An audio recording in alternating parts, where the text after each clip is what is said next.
Thank you so much, Alice. Hi, you guys. My name's Tina Albert, and I'm an alcoholic. Moderately grateful to be here this evening, but super grateful to be sober. I love Alcoholics Anonymous, and Alice, thank you, I think, for asking me to come and share with you guys this evening. I don't know about the whole question and answer part of this situation after the 35 minutes of blah, blah, blah, but we'll see what that looks like in a minute too. I love Alcoholics Anonymous, you guys, and if there's nothing else that I say tonight, I think that's plenty, and I could probably just shut up and we could go around the room and y'all can talk a little bit about step 11, but I love this deal. So my statistics are that my sobriety date, well, this sobriety date is October 10th of 1984, which means that last October I celebrated 41 years in Alcoholics Anonymous, which is bananas because I'm only 36 years old. I don't even know how that happens. I crawled into Alcoholics Anonymous at the ripe old age of 20. I'm dying of something called chronic alcoholism. Wasn't even really sure what that meant. Been through rehab, been to psychiatrists and psychologists and school counselors. I was put on antabuse. I was discharged from the United States Navy for failure to complete an alcoholic rehabilitation and chronic alcoholism. When I was 19 years old, I thought they overreacted a little bit. I was drinking with my chiefs and then they had to turn me in. It was quite messy. I've been to every local and city jail in the South Bay area of Los Angeles, including what I love to refer to as Sybil's Home for Wayward Women. Today it's called LA County Jail because I drink and I do dastardly, bizarre, horrible things that I would never do in a sober state of mind that really baffle me, you guys. And I had my first encounter-ish with Alcoholics Anonymous when I was 15 years old because my mom's best friend tasked me with babysitting her 11-year-old daughter. And at 1:00 in the morning, this little 11-year-old called the A&A and tried to turn me in because I got drunk when I was babysitting, took off all my clothes and ran down the hill screaming, "I'm blind!" Like, I don't know why I was screaming that. I could see just fine. But here's this little 11-year-old with a blanket running down the hill going, "Tina, come back!" and then trying to turn me into AA. And I always wonder, like, what her life must have looked like at 11 years old for her to know that she needed to sentence her babysitter to Alcoholics Anonymous. And I had a lifetime of people tell me, "Kid, if you just wouldn't drink, kid, you have so much," I hate this word, "potential," which just really means like you could do anything you want to, but you won't because you're such a jerk.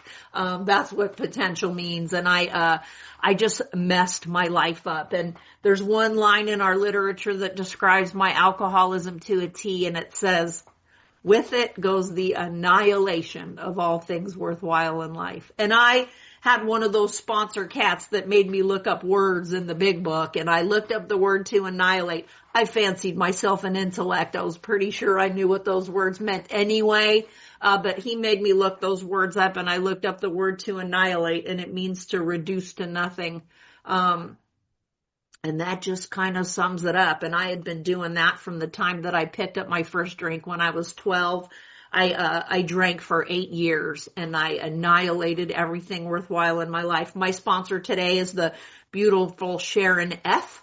She used to be Sharon Barker and then she was Sharon Crane, but that's her story. I'll let her tell it for you. Today she's Sharon F. And she's, oh my God, I can't believe I'm going to say this. Saves my life on a regular basis.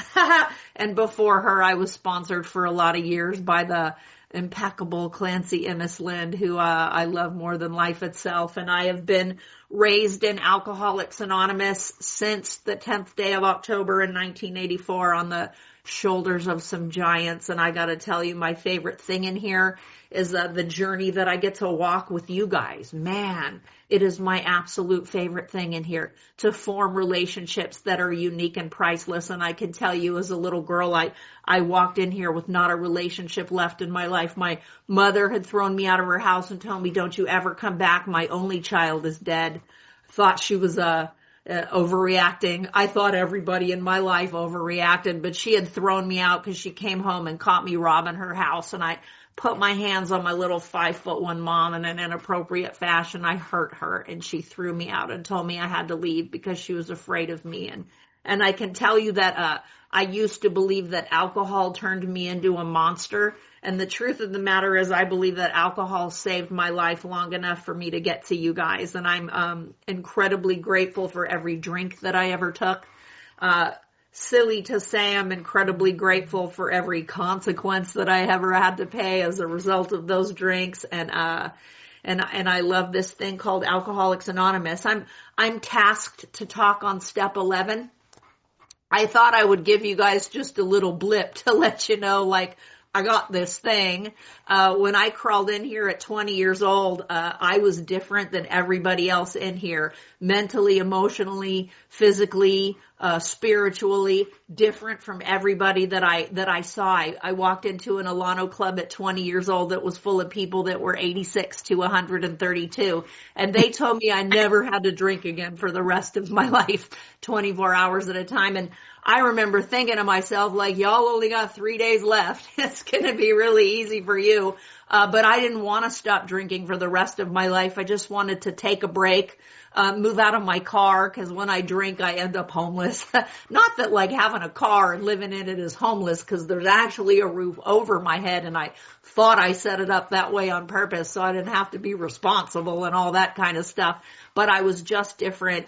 I was younger. I was homeless. I was a dishonored United States veteran.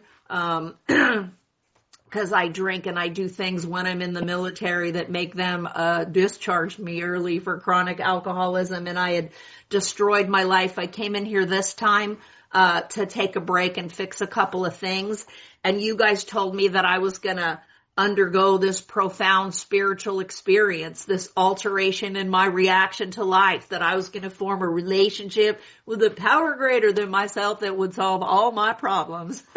And I thought, that is just not going to happen. I'm going to stay in here just long enough to not drink, take a hot shower, be able to eat something and have it stay down in my stomach without coming right back up, and maybe not be yellow anymore, because I was suffering from chronic active hepatitis C, which you get when you do all the other lovely things that I did when I was drinking, and I was jaundiced and I was sick, and I came here just to take a break. And what happened was I stayed sober long enough to fall in love with Alcoholics Anonymous.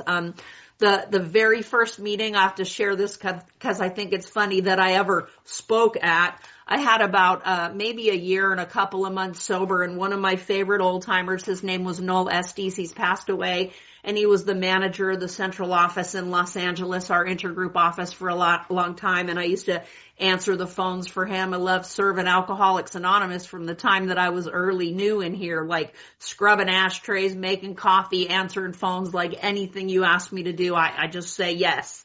And that holds me in good stead then and now. But Noel asked me to come to his home group and share at his 11th step meeting. And I thought, finally, someone has figured out my potential. And I showed up to this 11th step meeting, and I thought I was going to baffle my way through it, because I had no experience with step 11. I had a lot of experience with step 1 and maybe a little bit of 12, but the ones in the middle I was kind of skipping over on purpose. And I showed up to talk on this 11th step meeting having no experience whatsoever. So I thought, with prayer and meditation, and I just made a horrific mess out of it, similar, I'm sure, to what I'm doing right now. But I gotta tell you guys, I came into Alcoholics Anonymous, a self-proclaimed atheist. And I wasn't really even sure what that meant. I just know it backed you off of me, and it made you stop talking to me about God. So I threw that word out there a whole heck of a lot.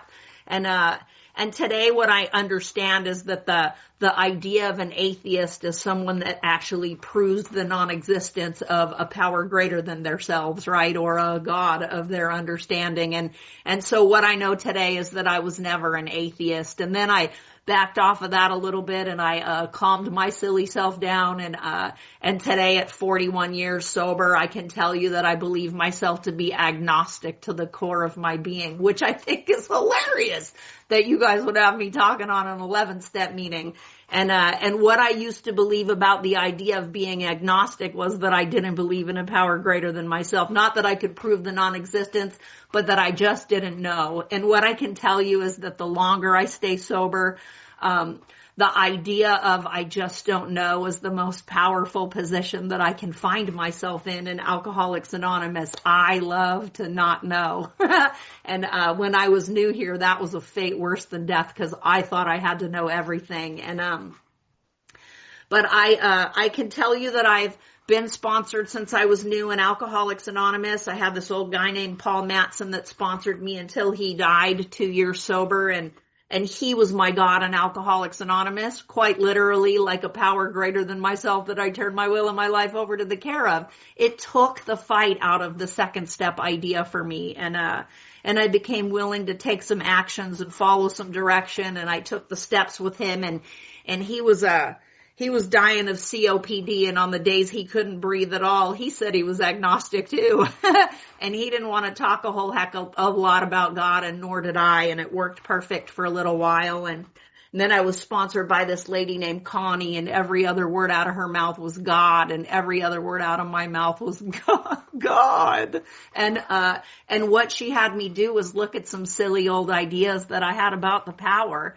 And what I realize as a result of that is when I'm looking through my broken lenses, like there is no willingness whatsoever to form a relationship with a power greater than myself. And she sponsored me for a whole bunch of years. Then I had this old guy named Bill Kemple that sponsored me for a few years until I went to Clance, who I was with until he passed away. And now I'm sponsored with Sharon. And the phenomenal idea for me about the idea of sponsorship is, when I'm full of myself, when I am defiant to the core of my being and rebellious to the core of my being, like there is at least one person in my life that I'm willing to listen to.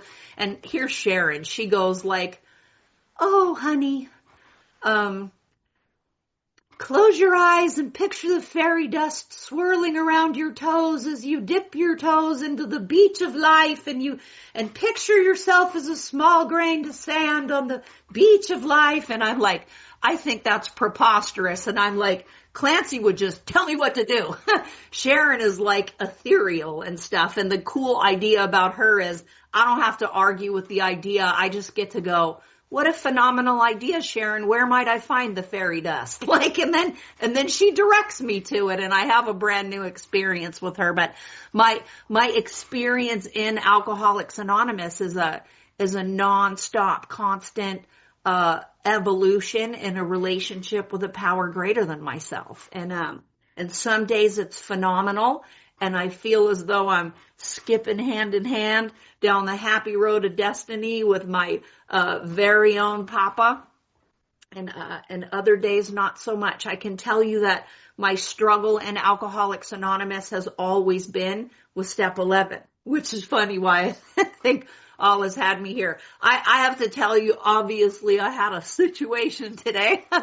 I had a stroke in my eye about a year and a half ago, back behind the retina. And so there's a lot of swelling and inflammation, and some of the veins back there recreate themselves and leak, and there's fluid, and I can't see, and I went in for what was a regular once a month injection in my eyeball and ended up with laser surgery because they needed to make like 100 little cuts back behind the retina to drain the fluid out of there before the retina detached. And I'm laying on the couch for 3 hours and my eyes glued shut, and I'm crying and it burns, and then it's 4:30 and I'm getting up and I'm putting my clothes on. And as I was laying there, I'm thinking to myself, like, I just need to call Alice early enough to let her know that I'm really not going to make it. And then I'm thinking, no, you can just tell her at the last minute. Here's a funny one. You can just lie and tell her you thought the meeting was at 7 Pacific time, not 5. And I'm so sorry. How can I make this right?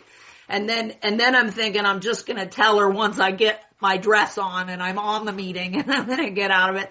But what I've learned in Alcoholics Anonymous is to show up where I say I'm gonna and do the things that I say I'm gonna do, even when I go like, this is an 11th step meeting. I'm pretty sure you meant to call Tammy P. Like, you forgot who I am. But then I just show up and I learn and I grow and I evolve and I'm defiant and I'm rebellious and I don't wanna and you can't make me. I'm 41 years sober, you guys. I have alcoholism. This thing that centers in my mind. There was an old friend of mine that used to talk about the mind being the seat of the soul. And so sometimes I believe that my mind is the thing that I think with, but oftentimes I believe that my mind is all encompassing. It's what I think. It's what I feel. It's those underlying core beliefs that make me who it is that I am. And that is where my alcoholism centers. And on a daily basis in this reprieve that you guys taught me how to honor, I get to stay sober a day at a time. Do my best to keep my side of the street clean and form and grow a relationship with a power greater than myself.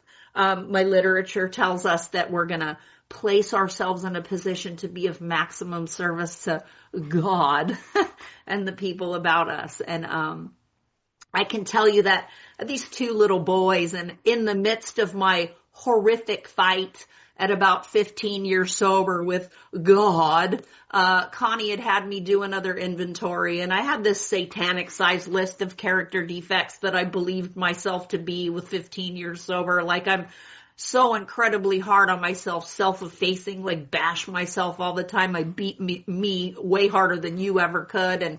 And I did this inventory and I realized, like, in a minute we're going to get to 6 and 7 and I'm supposed to humbly ask a power I don't really believe in, to remove these defects of character. And I had these two little boys that I love more than life itself. And I got to tell you, I think I was born to be Matthew and Dylan's mom. Like, if there is no other reason that I'm on the planet, it's because I was supposed to birth those boys and get to be their mommy.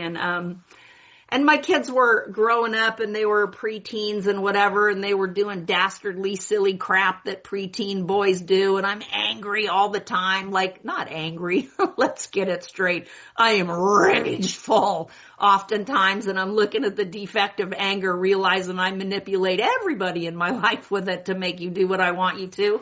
And I'm looking at these little boys and I realize I'm not safe for them to come to. And what I want more than anything is to be a safe place for my boys.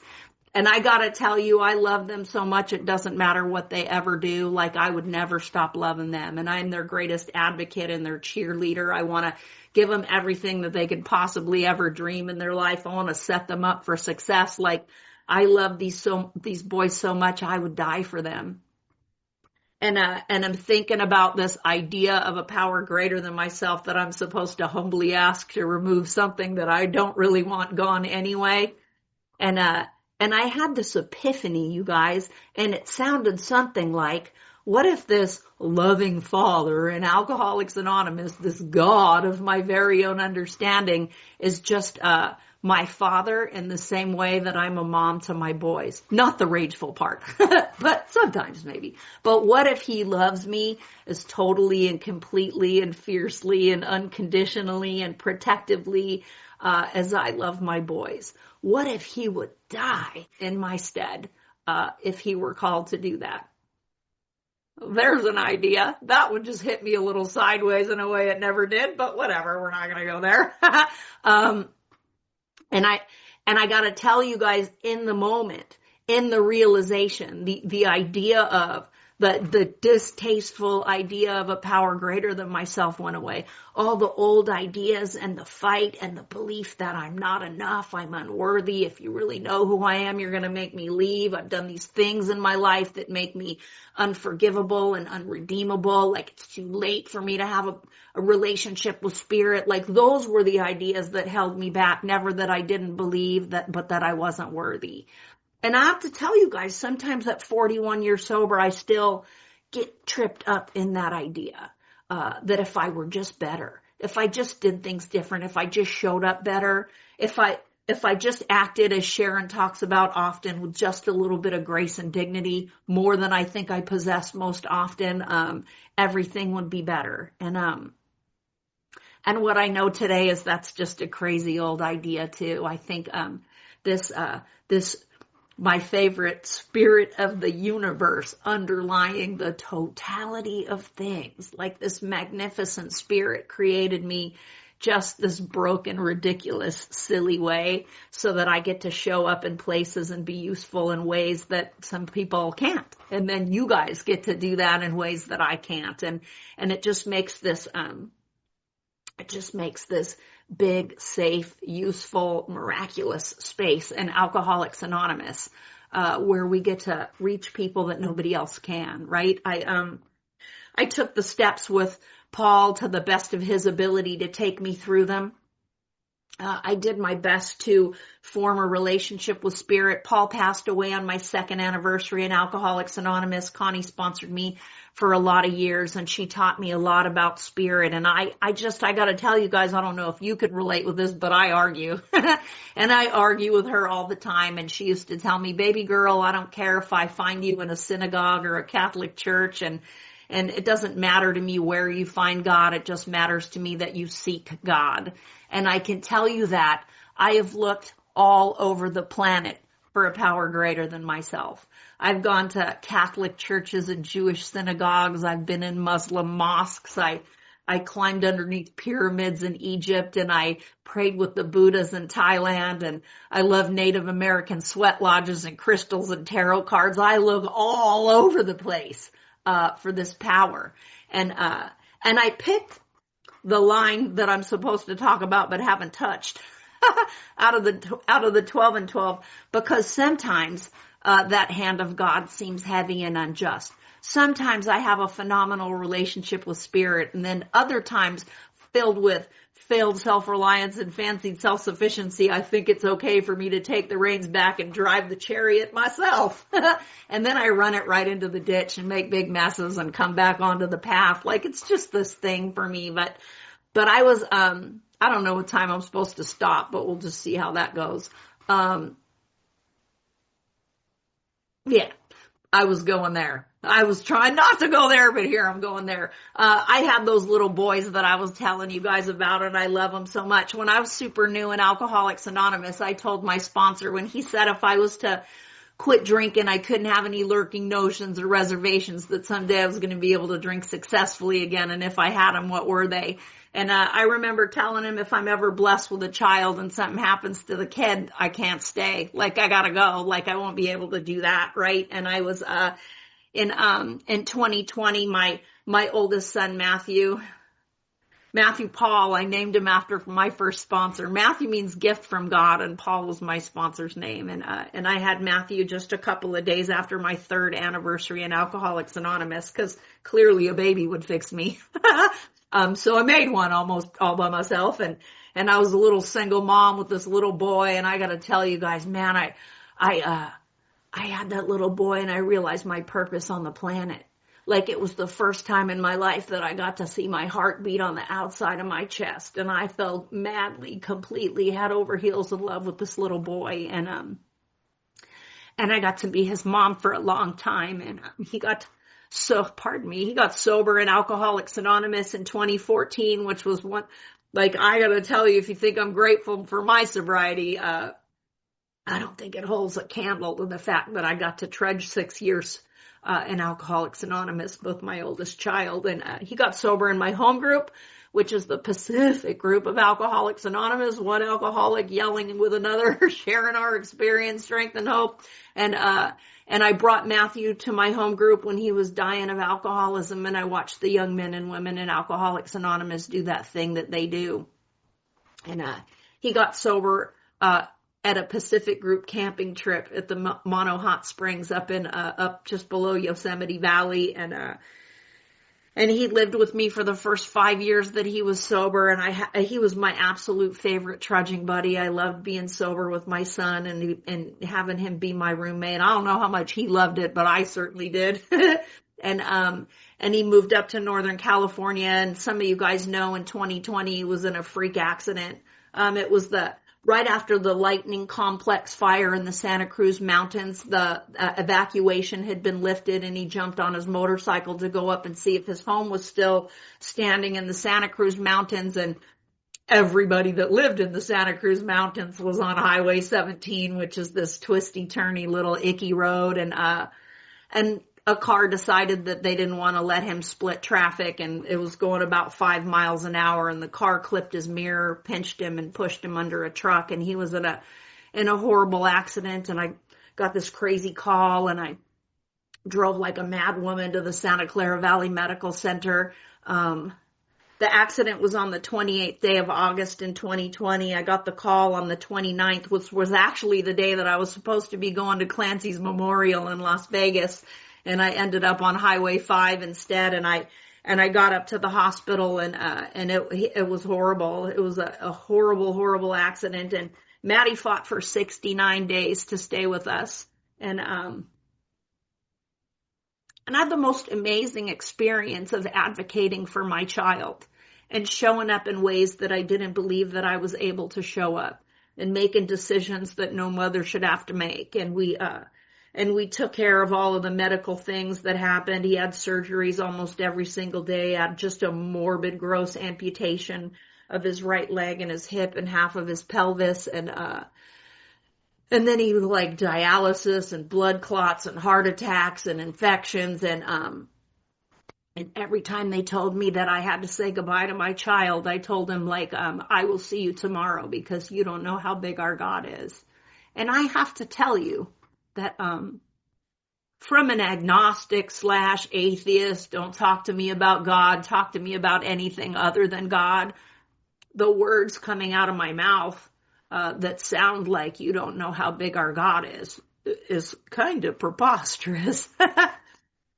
But throughout the course of 69 days in the hospital, full of my own agnostic temperament, full of my own ideas that if I could just understand and make the right decision, I could change the course of everything.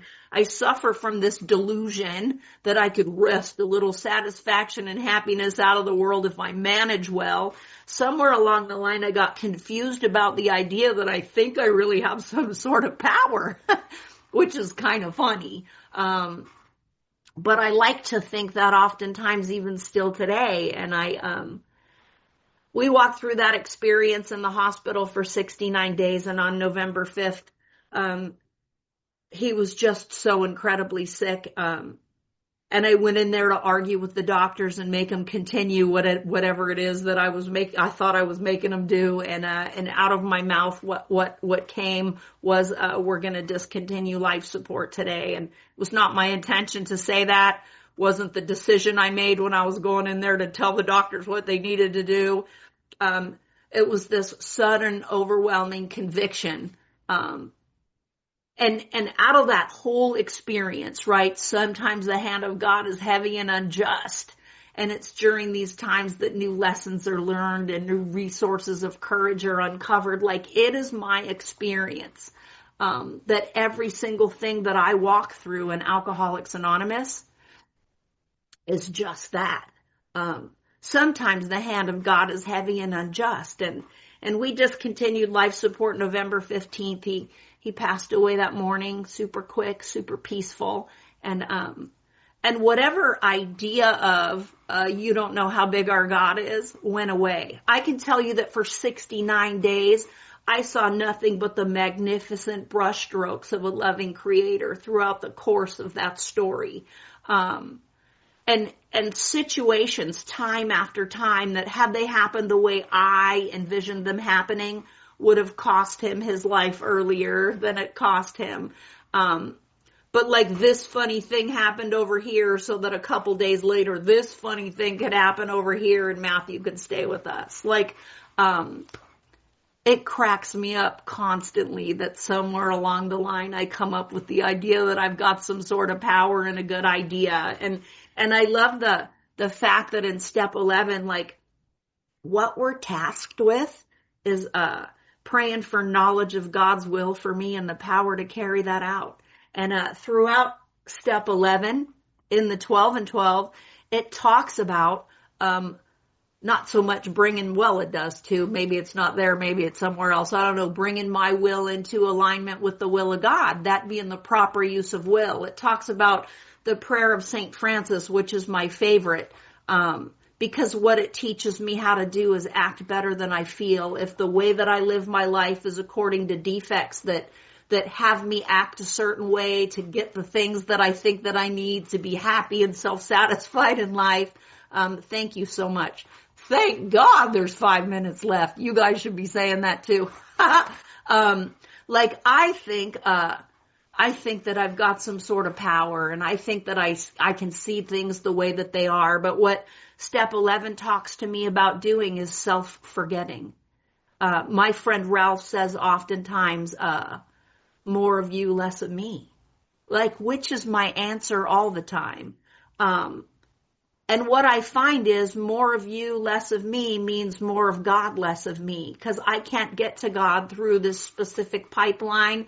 I think I should get to shortcut Alcoholics Anonymous and go straight to Spirit. But the truth of the matter is I can't access God without you guys.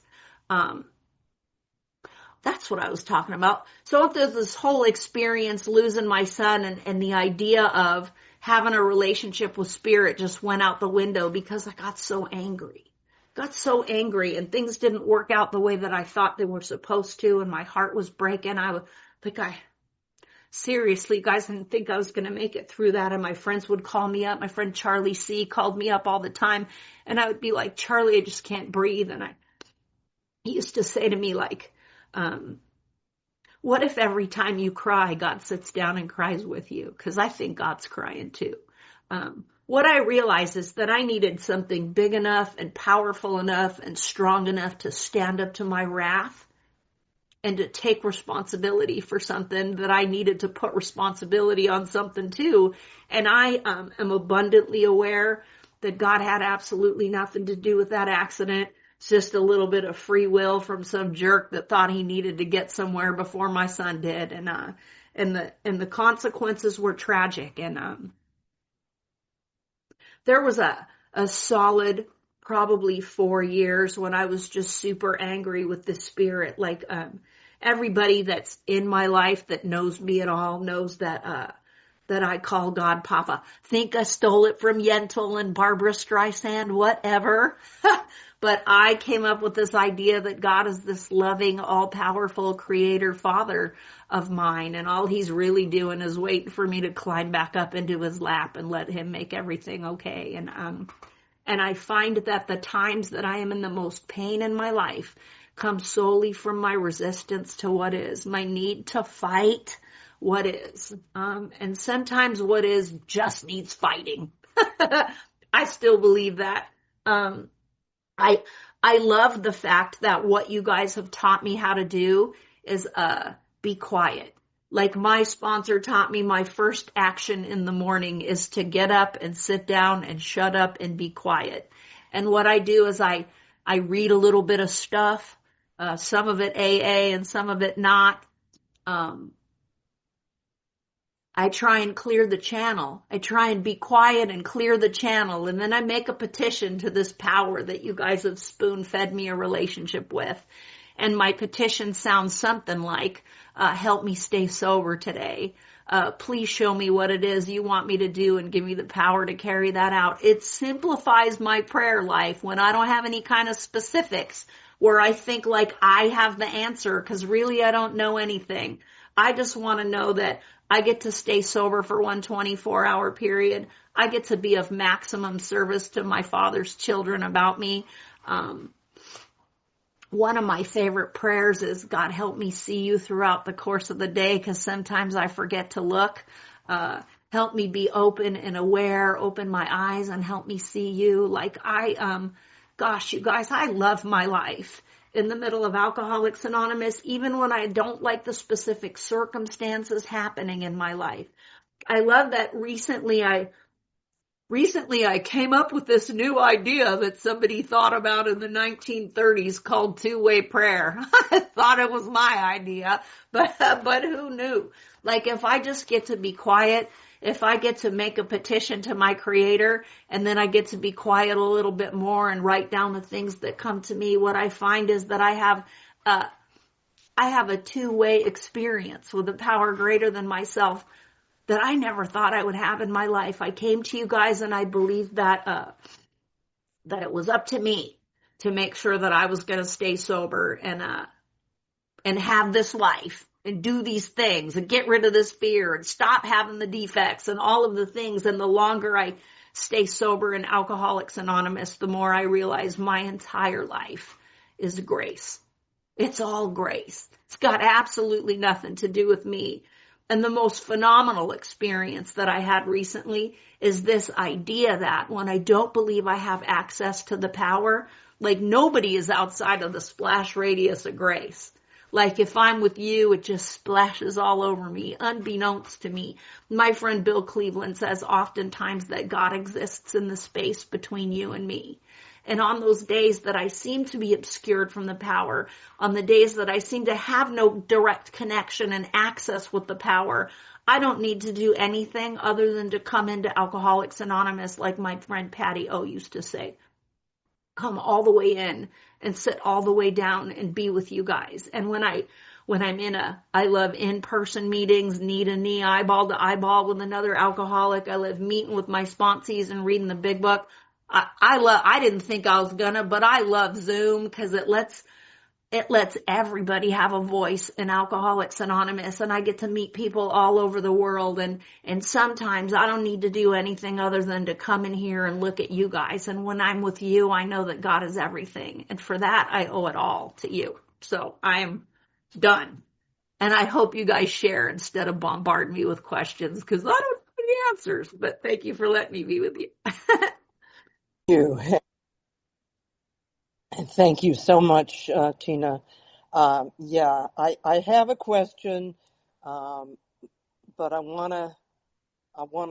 have to comment first. I lost my daughter 8 years ago to cancer, and I was not sober then. I had been in the program for 17 years and then went out, and there still was God working through me because hardly ever did I say, oh, why is this happening to me? My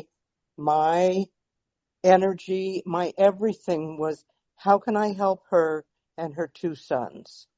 And she lived with cancer for 9 months. She had so much grace and so much courage. And I was able to keep living, which I thought I would never do. She was my only child. We had the kind of bond that is, it seems to me, very unusual. And I thought I would have to die if anything happened to her. But I saw that living is very powerful. Breathing is very powerful. And I also saw that there were other people who needed me to be around for them. And I lived, and I got sober again.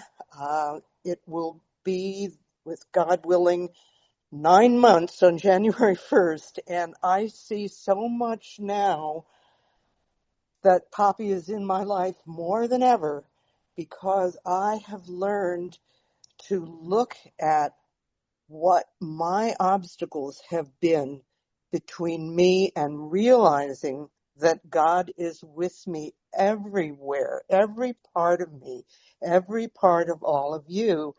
And the only way that I've been able to understand that is through Alcoholics Anonymous. My question being, you said that you sometimes your mind is the whole thing, including your heart. And I feel that a lot. I call it the dime dropping. I will have a realization in my mind, and then it will come down to my heart, and then it'll come down to my gut, my hara. And I wanted to know how that worked for you. Thank you for that. Thank you for that question. I was I had a friend of mine some years ago that talked about, used to look up a lot of words in an old Oxford English dictionary from the 1930s and 40s when our literature was written. And I've never been able to reconcile this and find the definition that he gave, but I like it, so I just go with it anyway. And he said that the 1930s, 40s definition of the mind, the problem centers in our mind, he said the definition is the seat of the soul. Which is kind of prophetic and profound and beautiful. And in that, I believe that, like the idea of, I used to think that if I felt better, that I could, think better and then I would do better. But in Alcoholics Anonymous, we're a little bit backwards. And what we have to do is we have to do better to feel better, or do better to think better, and then we feel better. It's like the idea that in our literature, it says that when the spiritual malady is overcome, then we straighten out mentally and physically. Like, it is not up to me to get better mentally and physically, and then I have this spiritual experience. I take the steps of Alcoholics Anonymous to uncover, discover, and discard the things that are blocking me, obscuring me from the needed power to live. The book says I'm obscured from the needed power to live, and in that obscurity, it says through calamity, pomp, and worship of other things, all of which are me. Like, I always thought it was everything else that blocked me from God, but what blocks me from God is me. My calamities, the results I get living my life by self-will, and pomp is a ego, an over-exacerbated sense of self, and worship of other things is me. Like, it's all the stuff I think I want and need. It's my thoughts, my old ideas, my belief systems that block me from spirit, and I get to take the steps and the obscurity goes away. Probably didn't answer your question, but that's the best I got. Good. It's a great Thank answer. you. Thank you so much. glad you're still with us. I'm sorry about your daughter. So we're in rapid fire. We've got enough hands that if we do 2 minutes each, we're good. Come on in, Ferdinand. I'm so glad your hand is up. Thank you. My name is Ferdinand, Grateful Alcoholic. Thanks for your service, Alice, getting speakers. It's one of the many reasons I keep coming back. Tina, thanks for your share. We share a couple of connections. The first connection being a parent. I love my kids too. And I worried that if something happened like happened to you, that I could relapse that early in sobriety, but that's been abated a little bit. But anyway, so the other way that we bond is answering the phones. I currently have the privilege of answering the phones for the Baltimore Intergroup. And you said you answered the phones in your service. Could you share a short story about your experience answering phones? If it connects with the 11th step, perfect. But if not, just a quick story regarding your services answering the phones for AA. I think the most profound experience I had was really the call that I made, because I came to Alcoholics Anonymous this time with a dime in the payphone. And some little sweet old man named Sam picked up the phone and said, Alcoholics Anonymous, may we help you? And then he told Eunice, we got a live one. And he placed me somewhere. I don't know how come he knew. We just figure it out, don't we? And my most profound experience answering the phones at central office is back in the 1980s, we used to have real drunks call and we would put them places. Today, people want to know where the meeting is and how they can find a big book and whatever. But the realization that the hand of Alcoholics Anonymous was there when I needed it, and then I got to do the exact same thing for the next person calling was the greatest experience that I had. Not so much a story, but that I get to be a link in the chain. Thank you, Tina. Lucky Lorraine, you're up. Hi, thank you, Alice. I'm Lorraine. I'm alcoholic. Wow, nobody is outside the splash radius of grace. Thank you for that one. Yeah, I answered phones at central office in Los Angeles a couple of times. It was super fun. Anyway, I was going to ask a question. I was going to ask about, because here in my 10 minutes of sobriety, I'm dealing with a lot of old ideas, and then I'm even in this short time dealing with some new old ideas. So I was wondering if you could talk about your experience at 41 years of sobriety with maybe old ideas today. they're epiphanies for the most part, which is my favorite thing. Like, they come sideways and I don't even realize they're hitting me until they've gone all the way through. But the cool thing is that an idea doesn't become an old idea until it doesn't work for me anymore. As long as I believe it's factual and valid and working for me, it's still a real idea in my life. Becomes an old idea when I see where it harms myself or the people about me. And if what I want to do is grow in effectiveness and understanding in this relationship with spirit, I'm constantly on the lookout for old ideas that harm me and the people about me. Most of them are fear-based, self-centered fear that I'm going to lose something that I possess or fail to gain something that I demand. And when I get stuck in a fear, if I can inventory the fear and go all the way back to like, okay, so that's a fear. What happens if that happens? And then what happens if that happens? It goes all the way back to my lack of control and my belief that I'm going to not get what it is that I need to live my life satisfied. It's all self. Great question and great answer. Lana, you are up. Hi, everyone. Lana, alcoholic. Oh, God, what a meeting. What a meeting. Tina, thank you. And God bless you. And thank you for your share. And I just wanted to ask about the relationship with God. And I don't recall if you shared it or not, or if I got it exactly.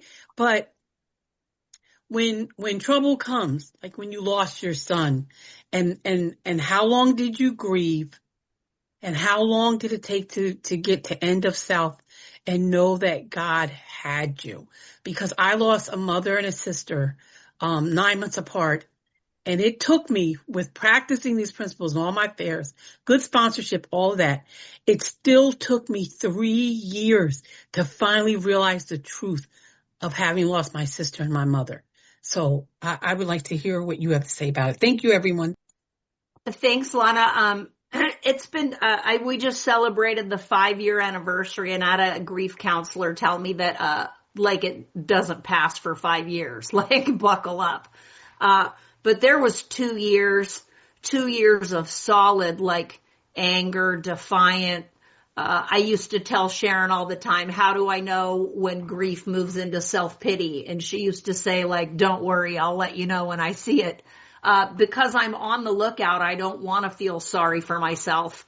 But November 5th was the 5-year anniversary, and it hit me like it was last week. And the holidays are coming up, and they're difficult. And I miss my son. So I don't know that I have got to that place. I think the edges of grief become softer because you guys wear them down for me. It's nothing that I do.